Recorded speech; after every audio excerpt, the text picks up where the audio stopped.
everybody. I'm Sean Reynolds from Sportsnet, about to be joined, or I guess I'm already joined by Ken Weeb from Sportsnet. Sorry. I have no control over the show, so the producing is in the hands of Ken Weeb, and you can see he's off to a swimming start already. Sean Reynolds is about to be joined by Ken Weeb from the Winnipeg Free Press, together with Kenny and Renny. This is the Kenny and Renny post-game show after Game 3 of the playoffs against the Colorado Avalanche, and I am here, folks, quite obviously, to probably eat some humble pie when it comes to my takes. Clearly, I was wrong with the Winnipeg Jets in 5.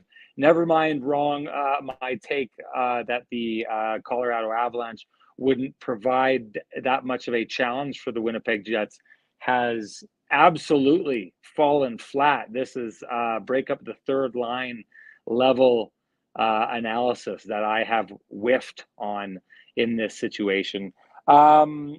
I still truly do believe that the way that these two teams are constructed, the advantages for the Winnipeg Jets, that if they get to their game, they are going to win this series and that they're going to win it on their depth.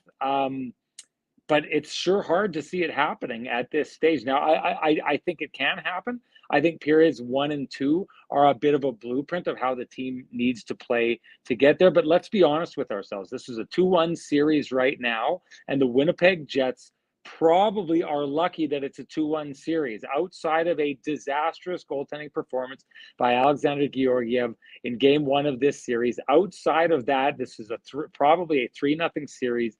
The Colorado Avalanche have been the better team in all 3 games of this series. And I mean, we can get into things like this. I mean, Alexander Georgiev, he's come up in big moments. And maybe if you want to go down the road that so many people would go down with Connor Hellebuck and say, well, he had a little bit of trouble, but he made this save at the right time. He made that save at the right time. If you want to go down that road, you could probably go down that road. But what I'm seeing in the last 2 games is in Game 2, Alexander Georgiev giving up a bad goal, giving an empty net to the Jets that allowed them to get started, and they couldn't capitalize on that. And then in this game, the Toffoli goal that is scored to put this team back into a tie, it's not a good goal. That is excuse me, sorry about that, folks. Hey, it's the kind of goal that you're dreaming of getting if you're the Winnipeg Jets. You're dreaming of the other goaltender messing up to that degree to allow you back into this game. It's a gift for the Winnipeg Jets, which gets them back into the game. They start building on it, but a third period where things absolutely come unglued for them. Penalty-wise, I know what's going to happen already. I don't need to read the comments by everyone who are going to try and make this all about, the refs giving the Jets a hard time and all these kind of problems, and this was unfair and that was unfair. And I know I don't have access to the broadcasts down here. I know that Gary Galley, I think, said that the Jets were a little undisciplined, and someone sent me a message and was irate that he had suggested something like that. Like, I don't know where to go with this. Like if Mason Appleton gets the shot through, then it's probably not a penalty, right? If you shoot the shot and some guy comes towards it, but imagine this play, you're on the point and you shoot it into someone's knees and you follow through with the shot and the guy gets tripped and you take away a breakaway, it's a penalty. This is a penalty in this case. The next play, I mean, do I think they missed an egregious call on Kyle Connor on the trip? Yes, I do. But you cannot go back through video and turn over a trip. You can go back on video and turn over a high stick, and that's what happens in this case. The puck over the glass, that's the penalty. You can't do that away. David Gustafson's penalty later on, you can't be doing that at that stage of the game. These are all penalties. And yes, if you're going to go down the road of saying, well, the Kyle Connor trip was egregious, I agree it was egregious, but I also thought it was egregious that on the Jets 2-1 goal, Mark Scheifele got away with a hold of the stick that looked egregious to me, and that created the space that Josh Morrissey needed to put the puck in the back of the net. So I'm not going to go down this road and say, even though if I had to say there's a meter and one team benefited more from the officials on this night than the other, I would say that the Avs benefited more than the Jets did on this night. But over the course of a series, I also, and I don't even know if he talked about it in Game 1, but Adam Lowry's goal on the 2-on-1, I thought there was a clear interference by Nino Niederreiter after his stick broke. We did talk about it because Ken Weeb said that he thought that the stick was slashed and that's why he was without the stick. That wasn't the case. His stick wasn't slashed. So listen, the Colorado Avalanche could complain about that in that game. Jets fans could complain about things in this game. The fact of the matter is, you don't want to know who is not using it as an excuse that they lost this game because of the refs. The Winnipeg Jets, who admitted that they were undisciplined and did not handle the third period they needed the way they needed to get out of the box, to stay out of the box, to give themselves an opportunity to get out of that game. This to me is, when I asked Rick Bowness about it, he basically said he couldn't have put it better himself. This was a game where the Winnipeg Jets showed what they were capable of in the first two periods that was completely and entirely undone by a parade to the box in the third period. And you just can't have third periods like that in the playoffs, especially in hard-fought games, especially in the game that started to make it look like maybe you were figuring your way back out into this series. That's my take on this whole thing. We've got a whole bunch of things to dive into, where the Jets said that, why, what is happening, power plays, penalty kills, all these kind of things, the fights, the Brendan Dillon. We'll give you a real good breakdown. I went to the truck afterwards and had them show me what happened in that situation. There's nothing definitive, but we can give you a pretty good idea of what happened on that play. It's all coming up after the man with the best music in the business gets in here, because I can't handle this hands free. Ken's gonna have to hit his own music. Let's see if he can figure it out, people. Here comes Kenny.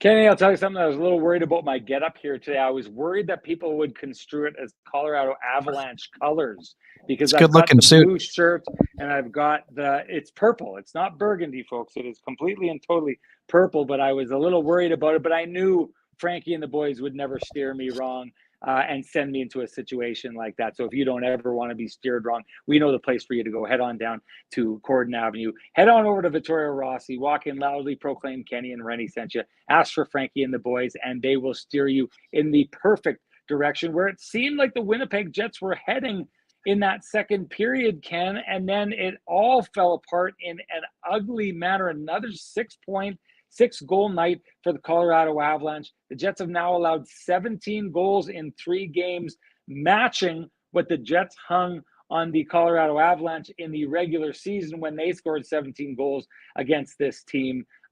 One time of the year matters a little bit more than the others. And at this time, I saw a really interesting stat by David Amber, who said this is the second time in this series the Colorado Avalanche have scored 4 goals in a single period. The Jets went the entire 82-game regular season without allowing 4 goals in one period. What's happening, Ken?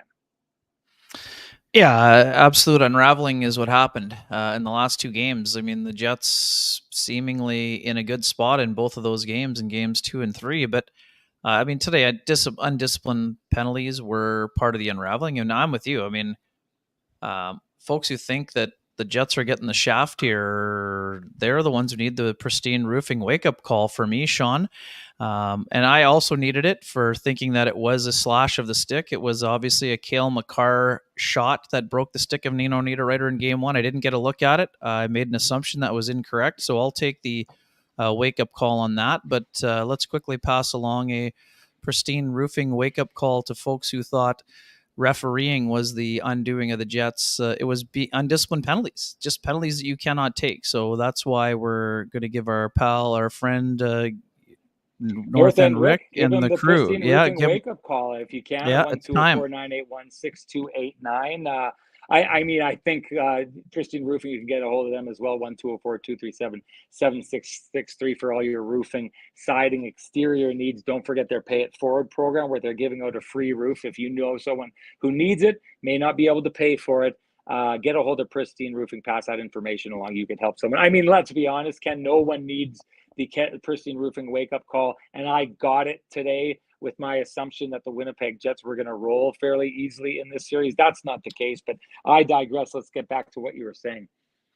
Yeah, I mean, this is why, we are seeing what we saw in 2022 from the Colorado Avalanche. This is peak Avalanche right now, and their stars are virtually unstoppable. And yeah, Jets did a great job of, I would say, quote unquote, containing Nathan MacKinnon to 1 goal and 2 assists. But every time the game seems to shift, he's making a play that matters. And yeah, I mean, I'm with you. Seeing eye wrister from the top point, that's not how you expect the Avalanche to score. I mean, we saw plenty of puck movement goals where, players weren't able, like that double minor, Sean. Jets did a pretty good job of keeping the Avalanche to the outside, but those penalty killers were on for 2 minutes essentially. And by the end of it, I know you were in the building. I still am having trouble figuring out why Connor Hellebuck was kind of down and out by the end of the play. I mean, it was a great pass across, and I think he was. Was he trying to go? Yeah. My cameraman said he pushed off of the post, and then he just never got there. And when he didn't get there, it kind of threw the legs out as a last ditch attempt. But yeah, it was a clunky looking play by Connor Hellebuck there. I mean, let's give Connor Hellebuck credit. There's a play earlier in that game where the Avs complete a cross ice pass, which is probably the keg save of the game, in my opinion. And he gets across and makes the save as though it's just completely and totally easy, which is what we come to expect from Connor Hellebuck. We didn't expect that. And I know I got to say, like, it just feels to me like his, I wanted to text you this. I know I wasn't able to, but after he gets scored on, his body posture does not seem like the typical Connor Hellebuck unbothered body posture. He looks like he's dying with every goal that he lets in. And I just wonder what that's doing to the confidence of his teammates as they see that happen. Yeah, it's interesting. And I mean, hey, we listened to Connor Hellebuck, Sean, between games 1 and 2, and he was back to being, not back to, he was as supremely confident as he's ever sounded to me. Basically, I mean, again, maybe I don't want to misinterpret things, but he basically saying he was feeling so good that every time he was going to be beaten, it was almost a fluke, is what he basically said at the time. So, which, yeah, I mean, it was kind of reminiscent of 2018 in some ways. But yeah, no? Ken, do you think he harms himself by saying things like that?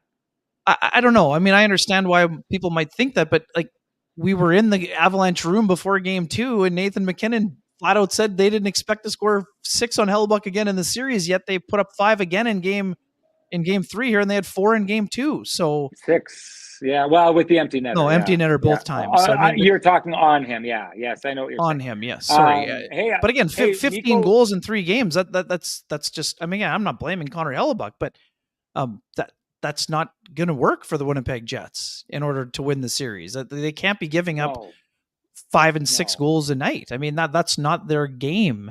And it's odd, like you said, Sean, in the first 2 periods, the Jets got to their game again, but it kind of didn't stay there. And then that would be the thing that would be concerning if you're a member of the coaching staff. For sure. What happened. It got derailed. And it just seemed like, and maybe the Vilardi thing, someone said to me, the hockey gods aren't in favor of the Winnipeg Jets after that game. And they thought that the Mason Appleton thing was a fluke. Maybe it's an unfortunate play. I don't think he meant to do that, but it happens when you take the feet out from underneath a player who's blocked the puck. That the advantage goes to the player who blocked the puck. He has the right to go to where he's blocked the puck to and get it out. You don't get to take that player's feet out from underneath them and then get possession and have a player on the ice and work around him. So I know that was a little bit unfortunate, but I mean, you got to control your stick. You got to be aware of where you are. Like Gabe Vilardi, again, it's unfortunate, but at the same time, these are narrowed in, focused plays, right? Like these are the times where it's the playoffs and you don't have time for careless mistakes. And I don't think these are egregiously careless mistakes, but I Yeah. do think to a degree they are careless mistakes, and that's what's happening. They had a number of careless mistakes, and they played a team that came into that third period intent on firing on all cylinders. I don't know what just happened here with Amazing. this. What Congratulations is right there. happening Are you here? getting text What message? was that? I don't know what just happened Great there. little fireworks show, buddy. I feel Everything like you, I've you got a must have green said screen you behind me must have here. said something incredible, and the folks felt good for We you. both know that's not true. I've been on this show for 4 years. I don't think I've ever said something incredible. Anyways, But quickly, yeah, you have to be zeroed in. You have to be zoned in. You can't have one, kind of careless mistake. Never mind 3 or 4 like they had in that fourth period, and sure. that's why that game unraveled. No, no doubt. And again, this is not finger pointing, but the facts are as you mentioned. I mean, of course, Gabriel Velarde didn't want that to happen. I mean, that was an accident, clearly. Mason Appleton's thing is an accident, but uh, like you said, can't really not be in control of your stick. I mean, David Gustafson takes an offensive zone tripping minor on Jack Johnson. I mean, you can't do that. Whether you're a fourth liner No. or a first liner, that play can't happen. And again, of course, Neil Pionk didn't want to do that in that situation, shoot the puck over the glass, but he wasn't pressured enough for that to be a play that goes over the glass. And again, these things happen at incredibly high speed, but you cannot open the door.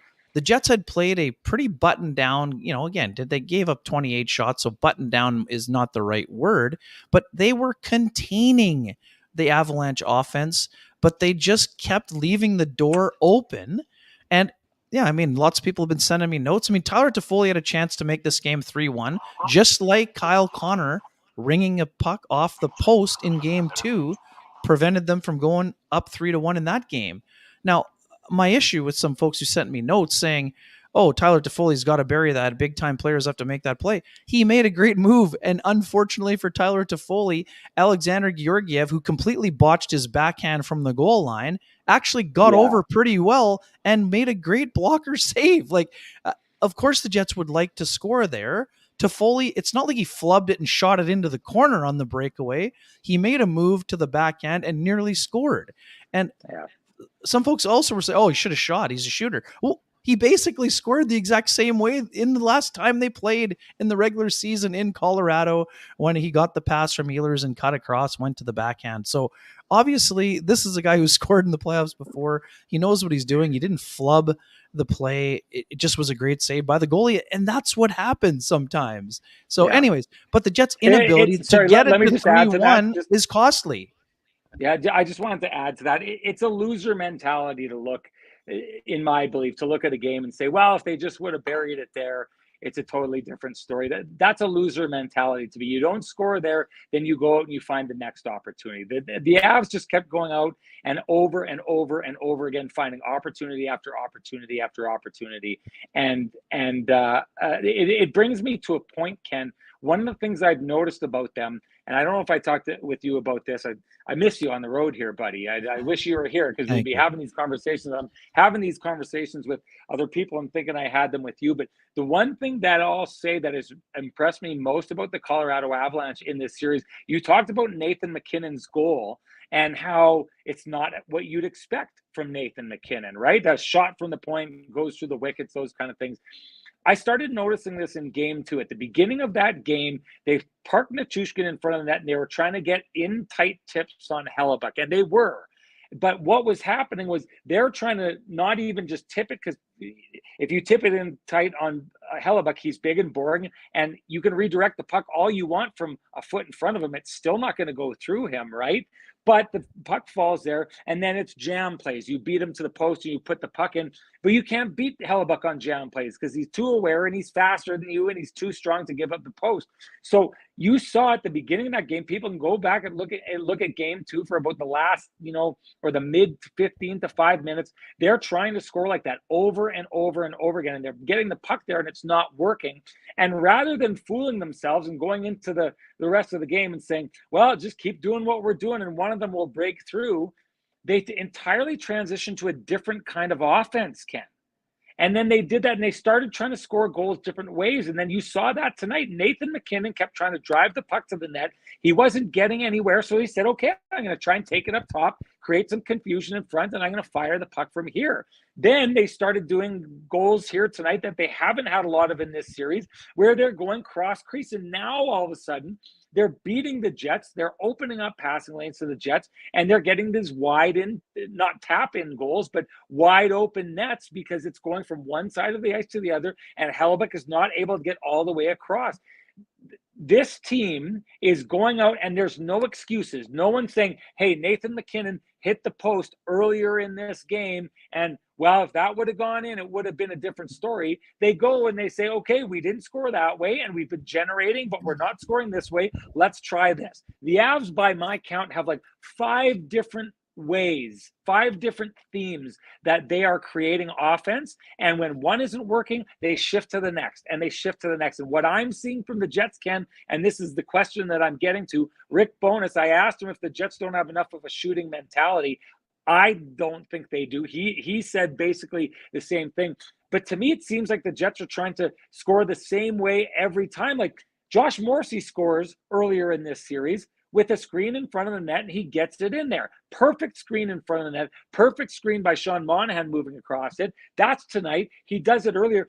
They're scoring like that in this series. Those are the repeatable goals we always talk about. And instead, Ken, I think scoring 7 goals in the first game was the worst thing that could have happened to this team, because now they are trying to overpass the puck into the back of the net. Rick Bowness said as much. You're seeing it on the first line. You're seeing it on the second line. They're trying to overpass the puck now, and they are trying one specific kind of offense. And like I said, if it is not 2 gifted goals by Alexander Georgiev in this game and the first goal in the last game, you're talking about the Winnipeg Jets having generated 1 goal in each of the last 2 games, and it's because they're being stubborn, and it's because they are not going to the different places they need to create different kinds of offense, and the Avs are doing it, and they're doing it to a T. Yeah, it's interesting, Sean. I'd go back to the late in the first period. So the Jets, I thought their first 3 or 4 minutes pretty good. And then the Avalanche took it to them. And then all of a sudden, the last 3 shifts of the first period, which line do you think got the game going and turned around for the Jets? The Lowry line comes out late in the first period, Sean, and has a cycle shift. They hand it over to the Scheifele line. The Scheifele line keeps the puck in their end. They get a couple of chances, and then Scheifele gets the one-timer at the end of the period. So where is that? Why is that not happening with regularity? Now, I understand the Avalanche are making it difficult, but the template is there, Sean. The blueprint is happening, but it's only happening for such small stretches of time in the game. That's because the Avalanche are dictating the pace of play, and the Jets have shown no answer for that. So to me, it's very interesting. Now, the Jets made a change on defense because they wanted to try to help their outlet passes and their exits. I think that Nate Schmidt helped to a degree on that front. I thought he had a good night tonight. I thought he was pretty steady. I mean, I thought he kind of, again, this is very nitpicky, but he, on the empty net goal, Nate kind of just tosses the puck towards the net. It gets knocked down. They go back the other way. I thought he rushed the play a little bit. And we're going to get to Brendan Dillon in a second, Sean, because you were in the building. But they did do a better job at times on that front, but they need to do a better job more regularly in the game, because the Avalanche are having almost no trouble on the exits and the breakouts, right? Because Cale Makar is a one-man zone exit at times in this series because of his mobility. So again, it'll be interesting to see. Again, this isn't some people, this is an overhaul, blow up all the lines and everything else. I mean, might the Jets have to make some changes to their lines? Sure. Might they have to make a change to their lineup? I mean, we'll get into it in a minute. I mean, could Cole Perfetti enter the lineup at some point? Yeah, maybe. Who do you take out? Exactly. I mean, right now, the only person who you would, be considering taking out is Gustafsson. And again, are you taking him out because of one bad penalty? I don't think so. But I mean, that would be an option to consider. Was the second line a little bit better today? They got a goal, yes. Were they great? No. I mean, I thought Monahan had a couple chances again today. But Sean, people are going to think that I'm being too critical here, but I'm sorry, Nikolai Ehlers has 1 secondary assist in this series. He is a bona fide play driver. He is not driving play right now. Or am I missing something? Did you see him driving play in the rink today? Because No, I I didn't. thought he had a rough night tonight. I thought he's as the series has gone on, I think his game has been slipping, and it's interesting. So I get to watch these games beside Eric Engels, Yep. who it's always interesting to see someone watching a team through fresh eyes, right? He's coming in here and he's looking, and he's wowed by Ehlers for the most part, but I find that. I find that there's just been like a certain amount of turnovers, a certain amount of issues, and yeah, everyone's gonna. I know that there's gonna be a certain segment of the Jets population out there that thinks that we're picking on Ehlers. I got to say this, like that. Mark Scheifele, I'll look at that Casey Middlestat goal that he sets up on the 2-1. Like I Yep. just think Mark's too casual on that puck. You can't have that from your top center. So I'm not trying to say that this is just Ehlers here, and I guess we should No. probably just turn this into kind of a need for everyone, right? Like Tyler Toffoli gets an opportunity and he scores that goal. So he's generating, and that's what you need from him. But on the whole, that line is not doing anywhere as much as it needs to do. I saw Top Line Media not that long ago had said that Casey Middlestat is better than or is greater than Sean Monahan in this series. And I mean, the numbers will back that up. This is the fascinating part about this, Ken, is we're sitting in there and we're watching that game for the first couple of periods, and all the writers are watching and agreeing that Casey Middlestat was having a terrible night until he wasn't all of a sudden. And so there is this degree. I was talking on CJOB earlier on today. This plan, I think, still works if the Jets can get their depth going and start out competing the opposition, but they're not right now. And Arturi Lehkonen, I think, is the real difference maker on that second line. Arturi Lehkonen is absolutely phenomenal. I think Casey Middlestat talked about it in the game afterwards about how Lehkonen has kind of really brought him to the next level here. And maybe, all the stuff that I was saying, how the Jets just kind of came together right at the right time at the end of the season. Maybe what we're seeing from Casey Middlestat is he's just kind of now figuring out the Colorado Avalanche at this stage. I still think that there was a lot of times he got beat to pucks, made a lot of mistakes, turned over a lot of pucks. I thought he was having a hard night. And then, like the rest of the Colorado Avalanche, they just took their game to another level in the third period, and the Winnipeg Jets couldn't follow, Ken. Yeah, actually, I've liked Middlestat a lot in the series. I mean, yes, he got knocked off the puck by Kyle Connor on the Scheifele goal in Game 1, but he's been a difference maker in the series. Did the Avalanche miss Bowen Byram? Of course, especially when Sam Girard was out for the first 2 games, but he's been very good on the power play, and I've liked him a lot in the series. Yeah, there are mistakes, of course. This is a guy playing his 3rd playoff game, so yeah, there's going to be mistakes, but I also find that he's making a big impact. I still see Monahan making an impact, but he's got another level. I mean, Sean's in the playoffs for the first time, I think, since 2019, I think. So I think that he's played okay, but I think he has more to give. I mean, I don't know. At some point, do the Jets have to consider shuffling the top 6, or I mean, is that too much of a stretch here? They kind of did, didn't they? For a bit, didn't they have? Didn't I see them throw, or was that just a shoulder? It looked to me like for a couple shifts they had Scheifele out with Ehlers and Toffoli. And then they had one shift. I know it had something to do with the taking the draw, but they had Connor and Monahan and Scheifele. And Scheifele, together, yeah.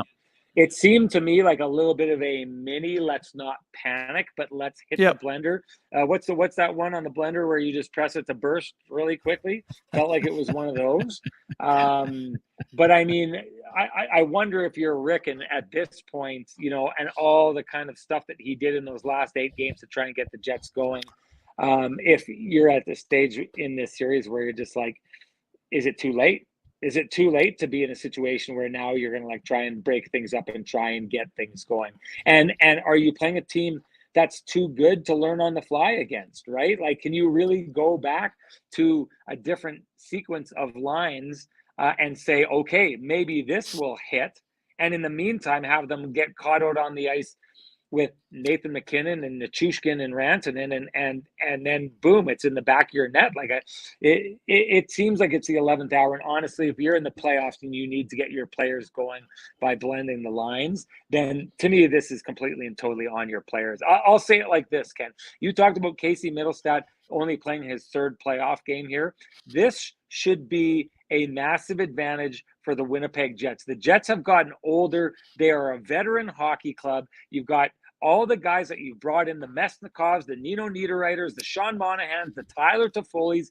Add to that the experience that we've seen from guys like Kyle Connor and Mark Scheifele and Adam Lowry. Like, they should be feasting on Casey Middlestat right now. And I saw points in this game where they were exposing him, and then it just seemed like it tailed off. And now Casey Middlestat is earning himself a playoff pedigree in front of a whole bunch of players who should be snuffing him out and exposing him in an environment that I look and I think that he's shown signs that he's not quite up for, and the Jets just aren't taking advantage of it. This, to me, comes back to it time and time and time again. The Winnipeg Jets, to your point, are starting to build that style of game, and then they abandon it. And they're getting opportunities. They're getting goals gifted to them by a shaky goaltender, and then they're not building on it. The Winnipeg Jets have had plenty of times in this series to grab this series by the scruff of the neck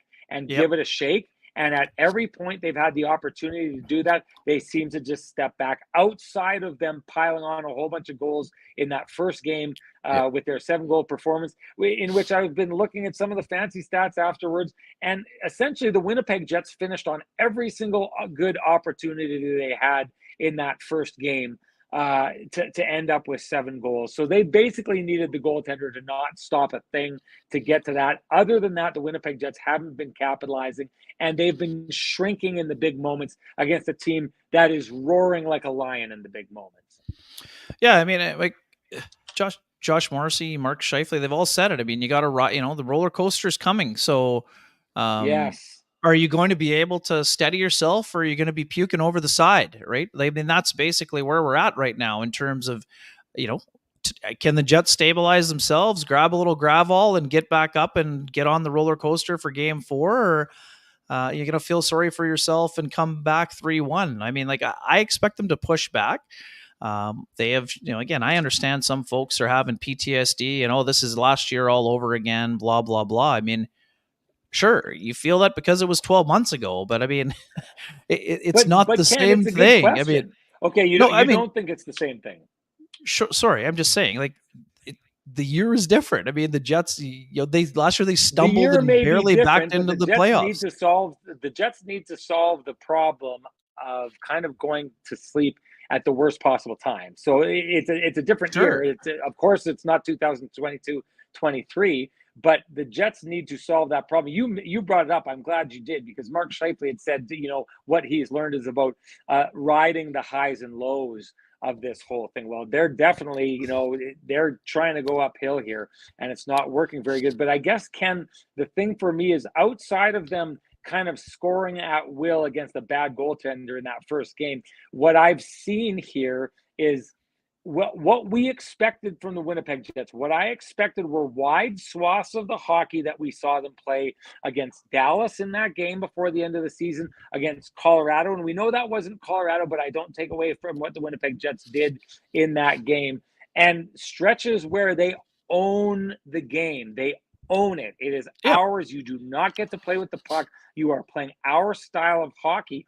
I've seen the Avs do that over and over and over again. And I think that the Winnipeg Jets have done a good job for the most part in this series of surviving a lot of those moments. But I have not seen the Winnipeg Jets take and establish their game. They even being up 2-1 in this game, I thought they're finding a way to win this game right now without actually getting fully and completely to their game.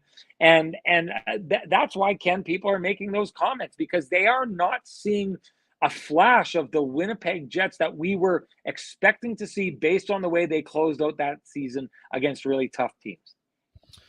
Yeah, I mean, and then that's fair. I mean, the Avalanche are back playing at warp speed, right? This is the speed they play it at. Yeah, the rosters are different there too, but this is the way they played in 2022, right? When they took it to teams like the Oilers and eventually the Lightning. I mean, their speed has been tough to contend with, like to the point where, yeah, I mean, Scheifele turned the puck over, yes, but he got back in time, and then like Dylan DeMello just toe picked at the blue line. I mean, he got back into the play, but it essentially became a 2-0 almost, right? So that was a Lehkonen goal, right? That was on the backdoor play to Lehkonen. Anyways, Yeah. it just they're not imposing their will enough, and the Not at Avalanche all. are, Not and at the all. Avalanche That's are it. imposing their will, and They like are Nathan imposing their McKinnon gets will. the puck, and the rhinoceros is off and running. I mean, he's getting wide on guys. He's making life difficult. He's making the defense turn. Like there are chances coming for him that are glorious. There are chances coming from his line mates that are very good. I mean, Rico Rantanen finally got himself into the series, I felt like today. A couple great chances there. A breakaway for him also. Nichushkin continues to be a beast. Like this is what we're talking about. Like the Jets stars are, they've been involved, but you're noticing the Avalanche stars all the time, right? I mean, and that's the differentiator so far. And then you have the secondary scorers helping out for the Avalanche, which has been critical for them. So, anyways, Well, and so the Jets, I don't. Sorry, Jets well, have no will. sorry. I don't think that. How do you can't get the lead against a team like Colorado without having will like that. That's just not the case. Now, have they been pushed to the point where they're having trouble getting the train back on the tracks? Absolutely, and I've got no problem with that. I mean that's a fair assumption, but the Jets aren't just out here casually skating around and like I don't think it's a lack of effort. They're having trouble Well, executing, and when it gets off they the rails, they're having trouble getting they're back to not their saying game. effort. He's not saying effort. He's Well, that's saying what will will. is, And Sean. Will is effort, no, and of course it no, is. no. Will is finding when things get really hard an ability to take it to that next step, which is what we've been saying this whole time, that the Colorado Avalanche are showing will by pushing their way to their game, and the Winnipeg Jets aren't. We're not saying they're not saying it's a lack of effort. They're saying right now that the Colorado Avalanche are willing themselves to their game, and the Jets are not doing that. I have to say, like I somewhat agree with that comment. I gotta move on here though. T. Will said he thought I thought the Avs lacked depth. Where's our depth? I just wanted to say there were moments today in that game in the second period when the Jets started like matching lines and getting Scheifele's line out against some of the third and the fourth lines, and they were starting to win those battles. But again, to the point we just made, Ken, it just seemed like they would start getting an edge, and then they were just satisfied getting that edge. They weren't satisfied with like jamming the crowbar in that edge and prying the door wide open. And again, I'm going to say it. I'm going to say it time and time again. I still look at this roster. If the Winnipeg Jets suddenly wake up and start playing the style of game that we've seen them play before, I think the advantage is in their court to come back in this series. But I guess the question becomes, Ken, before we move on to some other things, at this stage, do you think the Jets can get back to that dominant style of game, or have we seen from the Colorado Avalanche that the Colorado Avalanche are just so good they're not going to let the Jets get there? Yeah, I mean, so it's big debate, and some people were kind of bent out of shape that Jared Bednar going into the series kept saying, "Well, the Jets haven't seen our best yet." Well, if you're Rick Bowness, are you not saying the exact same thing right now? Like the Avalanche haven't seen the Jets' best in the playoffs. So it's the exact same thing. But here's the difference. The Avalanche have now shown the Jets their best. Of course, can they do it? Of course they can, but they have to do it. Like that, you want to change the narrative, go out and do it. I mean, this is very simple. Is it a tough task? Of course it is. And again, I don't want to really give this a whole lot of airtime, but like people freaking out and saying, "Oh, the Jets are frauds again." Like, give me a break. The Avalanche are a great team. They won the Cup 2 years ago. If the Jets get bounced, and I'm not saying they will, but of course they could. They're down 2-1. But you're not a fraud if you get beat by a 107-point team that's led by Nathan McKinnon and Cale Makar. Now, if they absolutely roll over and fold, now sure, bring on whatever you want. But this is why I said it's a coin flip going into the series, and people are flipping out over this. when I said that on Winnipeg Sports Talk yesterday, I didn't say it was a coin flip in the first two games. Everyone knows the Avalanche outplayed the Jets in the first two games. What I said is that going into the series, it was a coin flip series, and that I didn't think the Jets were going to steamroll the Avalanche because they're too good and they have too much pride. So the Jets, I believe, have pride, but they've got to show that they can overcome this bit of adversity. They've had lots of adversity to deal with in previous playoffs. They've had lots of adversity to deal with this year. And quite frankly, this year they've handled it pretty well. But now the stakes are higher. So can they get back to that game? Yes, but it's going to take a supreme effort. And sorry, I'm going back to T. Will. T. Will, the Jets have 2 fourth-line goals in the series. Their depth is there. I mean, they've got the same number as the Avalanche. It's just have, not so. there. It's just not there where you think it was going to be. Anyway, I wanted to just touch on that quickly. The one thing that concerns me about the Winnipeg Jets in this series, and the one thing that concerns me about their ability to get there, I've talked about this in the past before, and people will know exactly what I'm talking about here. When the Winnipeg Jets are on the top of their game, it's the reason why so many people believe in them, right? It's the reason why Paul Bissonnette saw that game against the Bruins and was like, the Jets could win the cup, because they get going and people will know what I'm talking about. They churn and they hold opposition in their zone, and they'll change the line while they're holding the opposition in their zone, and they'll tire them out, and it'll be dominant. The one thing that I wonder and have wondered for a long time about this Jets team is when they play a team that is able to push back. And I've said this before, I think it happened to the Jets in 2018. I think it happened to a degree in 2019.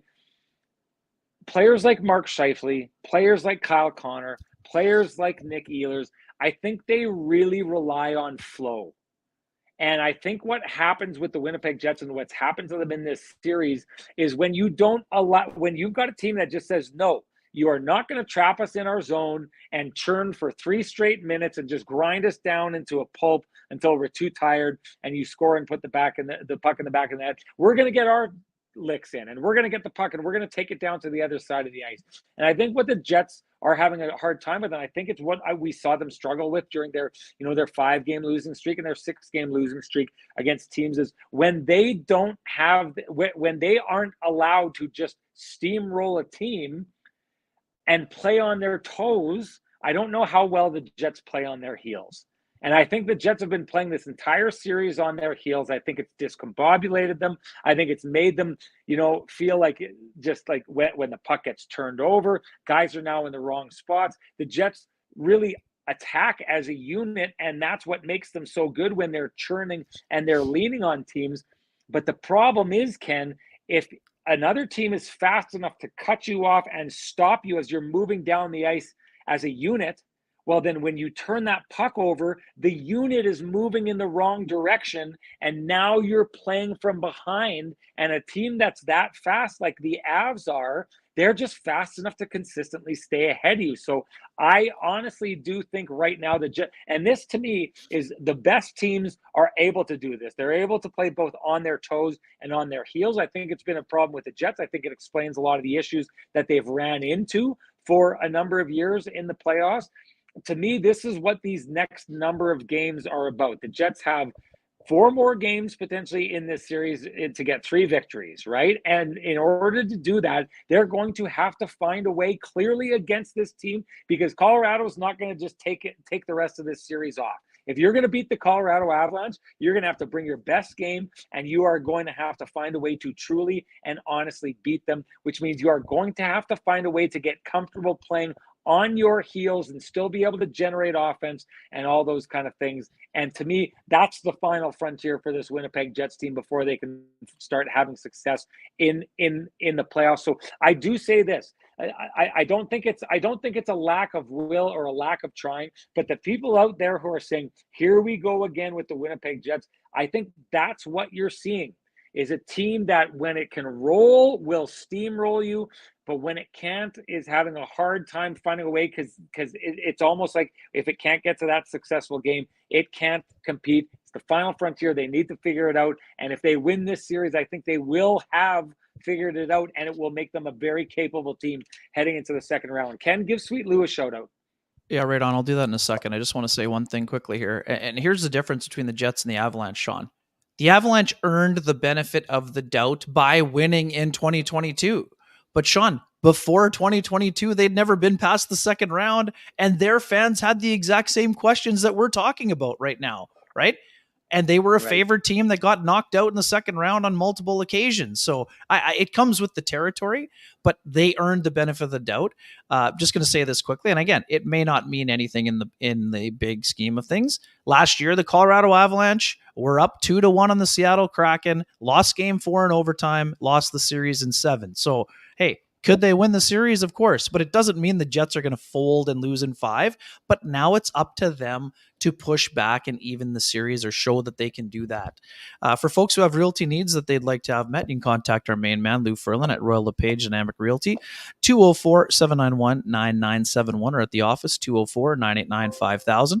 His email is lou@louferlin.ca. That's LOU@LOUFURLAN. Lou Ferlin, excellent human being, excellent realtor, and excellent supporter of the community, including this podcast. Well, let's just say the Winnipeg Jets would like to undo that third period, no doubt. And hey, if you are looking to undo or pay off your high-interest credit cards or debt, we suggest you go talk to our friends at Cambridge Credit Union about their pay-off loan. They can show you how taking out a loan to pay off your debt actually gets you debt-free faster, and you can save thousands of dollars. Go to cambridge.mb.ca to book an appointment online. Let's get into Brendan Dillon. I'm just going to tell you, folks, went to the truck, had a really good look at this. You've probably seen it on the internet. He looks like he's got maybe a 3 to 4 inch cut on his hand. I know that he's got it all taped up. I know that he's got it all bandaged up. That's going to come with some swelling. I don't know. Maybe there's some magic that can be done by the training staff, but I'm thinking that I don't expect to see him in the lineup on Sunday, and maybe not even on Tuesday either. Potentially gone for the series. I don't think. This is just a complete and total guess. I don't think that there's a lot of damage below the surface. So maybe this is something that he can come back from at some point in the playoffs. But, I think Brendan Dillon checking back into this series, the idea of that is in great danger, which means we should get talking about how they would handle this. This says who goes in. Would you put in Colin Miller or Logan Stanley? What would you do if you're Rick Bowness? Well, at this stage, and it's interesting, I know that a lot of the broadcast crew that covers things is surprised that Miller hasn't checked in. I think one of the tricky things with Miller for me, Ken, is I don't think he was given enough of an audition down the stretch after they got him at the trade deadline to kind of fit in with this team. I know that he's practiced with them, so, he should know the systems, but I don't think that he's had time to gel. But that said, this is one of those tricky things, right? Because basically all the guys that you bring in, the Nate Schmitz, the Sandbergs, the Colin Millers, they're number 6, number 7 D-men, right? Well, they're going to have to replace a number 3/number 4 D-man now, even though I think if we take a look at the numbers, Brendan Dillon and Neil Pionk have been having a hard series, right? But I think the bigger question for me is who you bump up. My guess is you move Sandberg up alongside Pionk, because we've seen a little bit of that. They played together before, yeah. No doubt. So now I think what you're doing is you're basically putting yourself into a scenario where who do you feel more comfortable with playing with each other? Do you go with Nate Schmidt and Logan Stanley, who we haven't seen a lot of time with? Do you go with maybe Nate Schmidt and Colin Miller because they've got history together and they know each other and played together for a stretch of time? I mean, that would be my guess is the next place they're going to go in. I think that they felt that Logan Stanley was – I took a look at Caleb Jones' last game before Girard returned to this series, and Caleb Jones pulled it off in game 2, but look, just barely. He was like that wagon rolling down a hill, and the wheels are like shuddering like this, and he just barely pulled it off, right? And you could see they got better with Girard at this stage. I felt like Logan Stanley had a little bit of that going on. I think there were times where his speed almost caught up to him in a fast series, and what he did far too often in game 2, Ken, I thought was he'd get the puck, he'd feel pressure, and he'd just throw it up ice. Now, he wasn't getting pickpocketed and allowing a goal to go in the other way. But in a series where I'm talking about the Jets trying to get, tilting downhill when you're constantly giving possession away to the other team, that's a problem because you're not able to get on your toes when you're constantly defending. So I would guess at this stage that with Brendan Dillon out, we would see Dylan Sandberg move up alongside Pionk on that second pairing, and that we'd see a debut of Colin Miller and Nate Schmidt in that situation. Yeah, I could see it happening too. And the other part of that too, Sean, I mean, you talked about Jones. I mean, the thing with Logan, I thought he was okay in game one, but in game two, he played 9 minutes. Like, what does that tell you? That tells you that the coaches thought he was not going well because the third pairing, they want to get north of 10 minutes and usually 12. So yes, if that's the case, I mean, and again, this is not to say Colin Miller is being asked to come in and be the savior, but the reason they brought him in was to be the seventh guy. Now, they didn't anticipate Logan Stanley leapfrogging into the lineup for the last stretch of time. But, I mean, part of the reason you brought Colin Miller in was to be depth for an injury, and that injury has arrived. So I think that the Jets are going to look at putting Colin Miller in. I do agree with you. I think that, using him with Nate Schmidt makes some sense. Dylan Sandberg, he's had a couple of moments where he hasn't handled the puck quite as well as we're used to seeing. There have been some turnovers. There's also been a lot of blocked shots. I thought that Dylan looked better on the left side today, Sean. He looked more comfortable. That's his strong side. That's his natural side. It's the side he's played the most. I think there would be an element of comfort with putting him beside Neil Pionk. But yeah, I mean, that pairing is going to be having hard matchups. I mean, that's the Avalanche provide hard matchups for every team that has defensemen because of their explosive speed. So do I think they can handle it? Like, of course they can, but they're going to have to be on top of their game. Otherwise, issues lead to offense. I mean, that's what the Avalanche do. They impose their speed and will upon their opponent, and they make the opposition pay on occasion. But yeah, I mean, I could see that happening. I mean, I could see them also going back to Logan Stanley. But for me in this situation, I think we're going to see a third pairing of Colin Miller and Nate Schmidt. And we'll see what happens. We talked about this after game two, ended up keeping the receipts for that one. And I mean, hey, we could be wrong, but I think I'm in agreement with you, Sean. I think that Colin Miller could be in. I don't see another move up front. I mean, if the Jets go down 3-1, could you see Perfetti? Yes. I don't think that he's going to be in for game 4. Now, again, who knows what practice brings? And, Rick probably won't say anything anyway, like he didn't even though Nate Schmidt was skating on the third pairing the day before the game itself here. But I'll be curious to see what happens. But I'm not expecting a change up front. Are you? No, I'm not. And I know a lot of people are talking about bringing Cole Perfetti in here. To me, the conundrum becomes, I don't think, especially the way that fourth line a couple times tonight really, really got pinned in. Yep. I don't know that.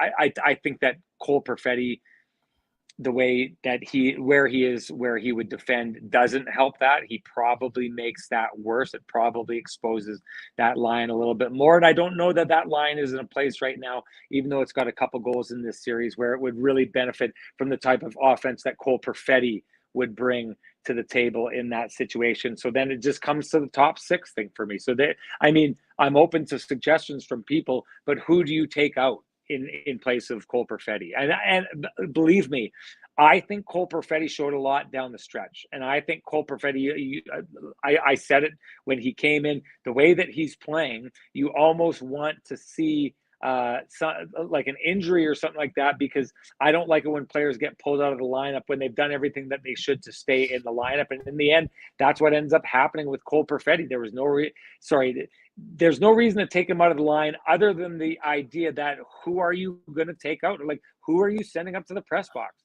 Are you sending Gabe Vilardi to the press box? Are you sending No, you're not. Nikolai Ehlers, Kyle Connor, Tyler Toffoli? Like, you send Tyler Toffoli to the press box, and then you have just absolutely sent a message to every other guy out there who would consider going to the Winnipeg Jets at the trade deadline to help them in years future, that they'll take you and they'll park you in the box upstairs, in the press box. That's not a message that you want out there. Players would take that as getting embarrassed. So you can't do that in that situation. So I think it's a tricky one. Now, Ken, is there an idea of like maybe saying, okay, we're going to just go wholesale and try and bust stuff up, and then let's maybe make a third line of like Gabe Velarde, and maybe have Alex Iafallo there and Nemesnikov, and then move Perfetti up like that, and then try and create 3 scoring lines and the third line as your grind line. I mean, that's the only way I think you make that work. So if you are pulling Cole Perfetti in, you're doing it in a very, very dramatic manner that is going to affect probably 2 lines. If he's the solution, it's not a simple plug and play. It's not one guy out and one guy in. It's breaking 2 lines up and trying something differently, and maybe that would be a good idea. But I don't know that the Winnipeg Jets to me, that's definitely in case of emergency break glass situation. I think it has potential ramifications going forward with the team. So if Rick Bowness is going to do that, I think it's very much a last case scenario, Ken. Yeah, I mean, again, this is not a secret. Like, Tyler Toffoli needs to play better. He got himself a goal today. That's important for him. He needs to be feeling good with the puck, but he hasn't provided this is where the Jets acquired Tyler Toffoli to help push them over the top. They were going to make the playoffs with him or without him. So I think he still needs to elevate. But again, I wouldn't park him in the press box at this point. I mean, could you consider moving him down in the lineup? Maybe. But again, it's at some point, I think, can Cole Perfetti provide a spark at some point? Yes. And, I talked to Cole before the series, Sean.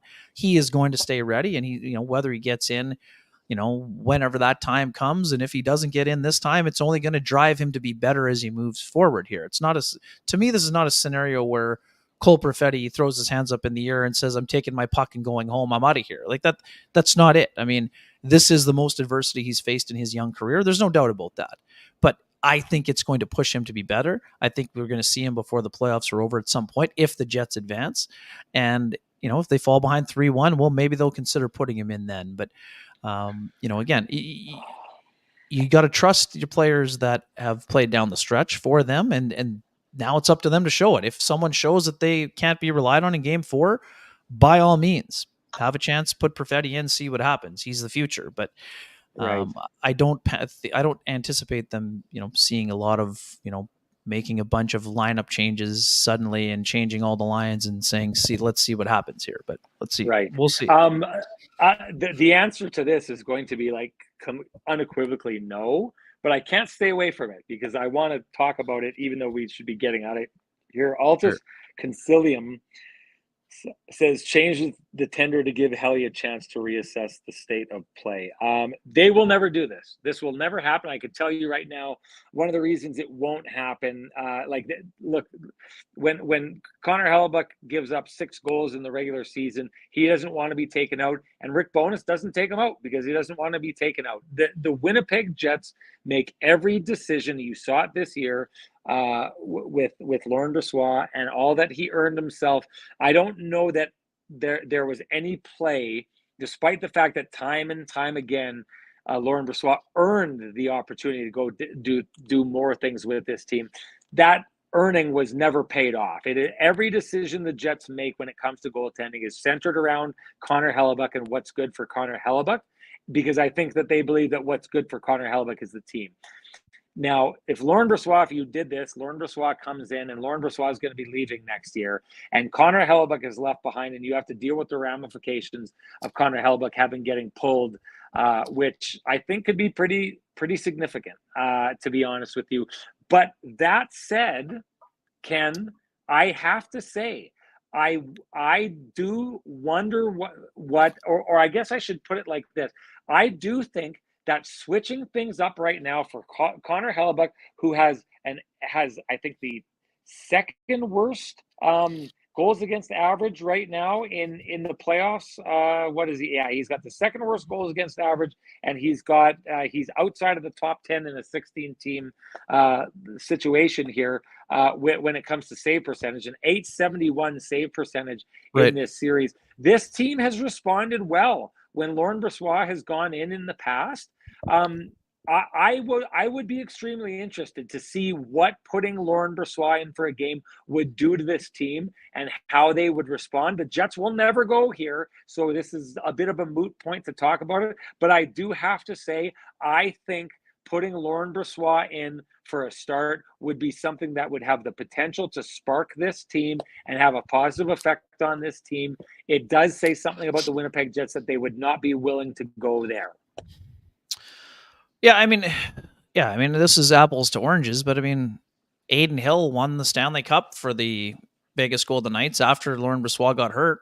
Aiden Hill's not playing right now. Logan Thompson is, and I am not putting them in the same class of player. I'm just saying Boston's doing. Look what Boston's doing right now. They're just flip-flopping back and forth for the last between 2 years. Right, because they've got a plan. They're going to stick to their plan. People think they're crazy, but they'll stick to their plan because they think both guys have an opportunity to affect the team. I mean, they're the exact opposite of the Winnipeg Jets. They'll make change for the sake of making change. The Jets won't make change for the sake of not making change. But I interrupted. Go on. No, it's okay. I'm just saying that it's. I understand where you're coming from long-term ramifications. And yes, I mean, Connor Hellebuyck is their goaltender now and into the future. I mean, yeah, for almost the next decade. Right, for at least the next 7 years after this one. So is that a factor in some of the decisions? Yes, it doesn't mean they can't do it, but to me, the only way that this happens, and I agree with you, I don't think it's happening. I mean, Wade Flaherty would need to see something in the conversations with Connor Hellebuyck that would be concerning to him. And if that happens, then maybe they tap Laurent Brossoit. But I don't see that happening. It won't happen. I'm saying that unequivocally. It won't happen. What do you think would happen if they did, Ken? Yeah, like, I mean, I don't. How do you think the team would respond? How do you think Laurent Brossoit would respond?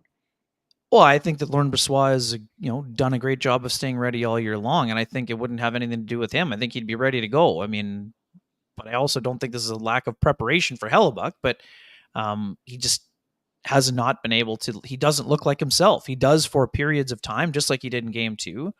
Now, again, shooters, you still shoot. If you have a 3 for 30 game, like if you're Steph Curry, you're not going to stop shooting the next game. If you're a goalie, you're going to go out and try to get ready. So, again, we also expected Hellebuyck to bounce back today, and for 2 periods, he looked lights out, right? I mean, 27 out of 28 saves. And, again, I'm not pinning this game on Hellebuyck, but this is very simple. You can't give up 5+ and expect to be winning against a team like Colorado. It puts a lot of, we've always talked about, all the pressure that's being put on Hellebuyck by the Jets not scoring. Well, now it's been the other way. The Jets aren't defending enough, so they're putting all this pressure on their offense. And like you said, after getting 7 in Game 1 where it looked too easy, the Jets they haven't forgotten how to generate offense, but they're not generating the way they need to in order to produce offensively. So it's a long-winded way of saying that I expect that Connor Hellebuyck will go back to the lab. I think he will reset, and he'll be ready for Game 4. And that's just the way I see it. I mean, like I said, I think that Laurent Brossoit would be ready if called upon, but I also think that it looks like panic if you're going to your, I don't even call Laurent Brossoit backup, but when you only get 22 starts in 23 games, his role is to be the backup. And if you go to your backup in Game 4, I think that's, I think that that's a little bit of an overreaction, and that's not a knock on Laurent Brossoit. I've said this countless times, and I will say it again tonight.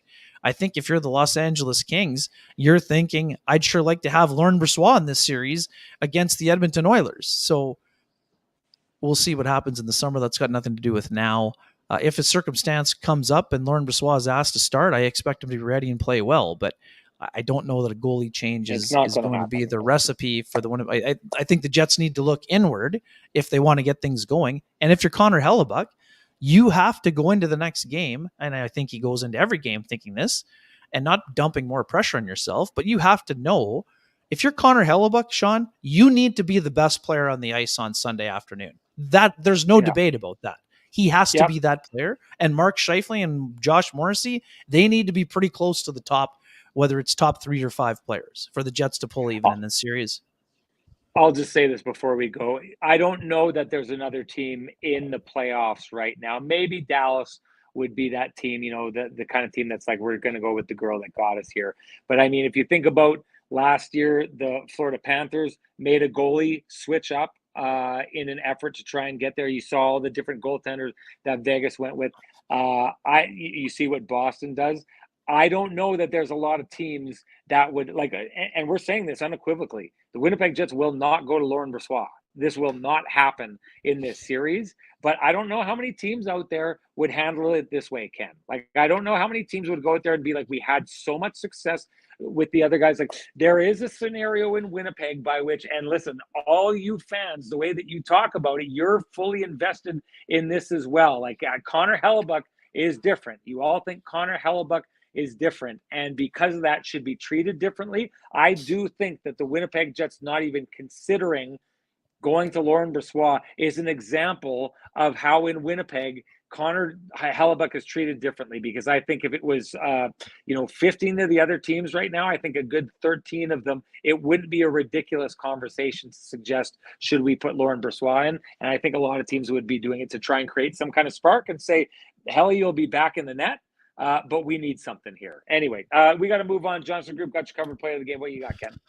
Yeah, I mean, this play happened earlier on in the game after, a flurry there. Brendan Dillon did a great job of accidentally on purpose, knocking the net off during that flurry of action there. And again, no penalty was called. And, that was, you understand why. In real time, you couldn't really tell. But in the slow motion replay, it looked to me like Brendan Dillon knocked the net off. And again, that was a smart play, trying to, get a whistle at a time when the Jets were kind of under siege. So that's why I'm using that as my Johnson Group. We've got you covered play of the game. I think you nailed it. Hey, do you run a small business in Canada? Look to Canada's #1 employee benefits plan, Chambers Plan, to give you a competitive edge. Chambers Plan is the simple, stable, smart choice for over 30,000 businesses countrywide. Visit chamberplan.ca to learn more. And that, Ken, you nailed it, was the Johnston Group got you covered play of the game. The Kenny and Renny OGs, which brings us to the keg save of the game. What do you got, Ken? Yeah, I don't know. I guess I'm kind of torn between the McKinnon chance and the Rantanen breakaway. I mean, and maybe didn't get all of it, but to me, that was kind of still a critical point in the game where Hellebuck made a big save. But I mean, I'm going to actually go with the blocker save, Alexander Georgiev on Tyler Toffoli, preventing the Jets from taking a 3-1 lead. And I'm with you. We talked about this in the first 10 minutes. If you think for a second the Avalanche would have folded the tent if they had gone down 3-0, you're sadly mistaken. But of course, it would have been a big play in the game at the time. And it was a turning point in some ways, and that's why I'm choosing that as my keg save of the game. I'll go with you just for the sake of time. So that is Ken's and my hashtag the keg save of the game. It doesn't matter what we think. Tell us what you think. Give us your hashtag the keg save of the game. You're automatically entered to win a $50 gift certificate usable at any of the 3 fine keg locations in the city of Winnipeg. And that brings us to our winner, who is Ron Lotz. I saw Ron Lotz in here earlier on. And by the way, thank you to everybody. I Awesome can't take stuff. a picture because I'm using it on my phone. Over 900 people right now. And what time is it? 2:12 in the morning in Winnipeg right now. I guess it's a Friday. So maybe I'm giving you folks too much credit. But I think you're doing a heck of a job out there. 906 people right now in the chat room. So Ron Lotz, you know what to do. Direct message me at SN Sean Reynolds. Send me your full name. Send me your email address. I will send, or have the fine folks at the keg send you a $50 gift certificate usable at any of the 3 fine keg locations in the city of Winnipeg. Each location finer than the last. And that brings us to the lamplighter. Ken, what you got?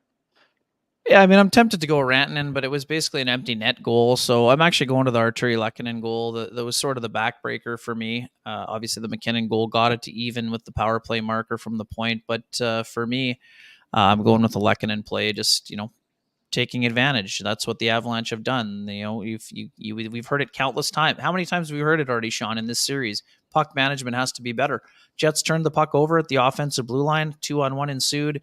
Dylan DeMello toe-picked, and Casey Middlestad found Arturi Lehkonen for basically an open net goal that made it 4-2, and the Jets never recovered. Yeah. I mean, okay.